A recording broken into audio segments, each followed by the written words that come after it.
as well. Actually, he's not coming today, I said. They've decided to cut me a bit of slack. About time, she says. The teacher turns to glare at us, and we both dip our heads to the page. No one seems suspicious when I insist on leaving by the side gate. Most girls whose parents collect them have to idle on the curb outside, but Ahmed is allowed to drive onto the forecourt, just to be on the safe side.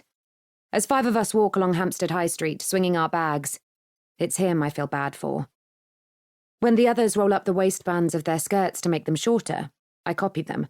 I don't even like my legs very much, but the breeze playing with the tiny hairs on my thighs feels like freedom.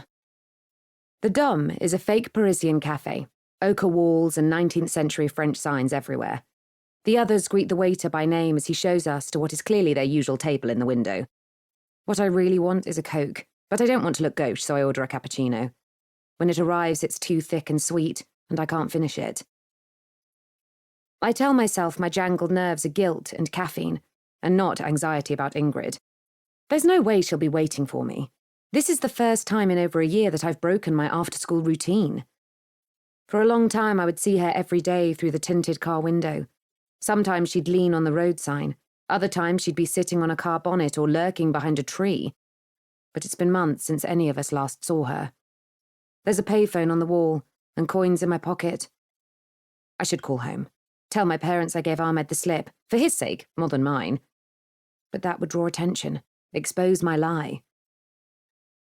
Susie and I part ways at Whitestone Pond, and I walk the last quarter of a mile on my own, each unaccompanied step a victory for liberty. I turn left onto the Vale of Health, a hook-shaped street of Victorian villas and apartment blocks at the edge of the heath. There are no shops or pubs or churches. It is a hamlet, not a village. The pond at the bottom isn't the kind you can swim in, but it's quiet and overhung with green.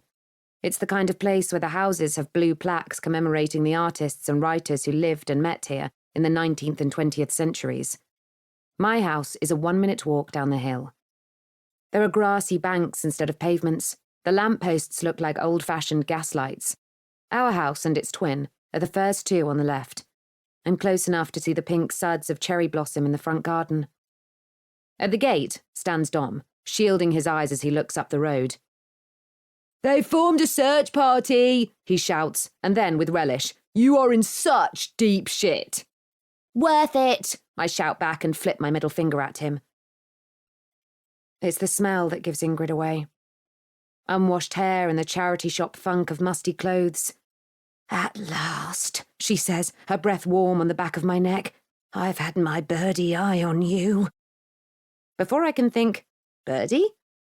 The knife goes into the top of my thigh. It feels more like a punch than a cut, and my legs grow hot.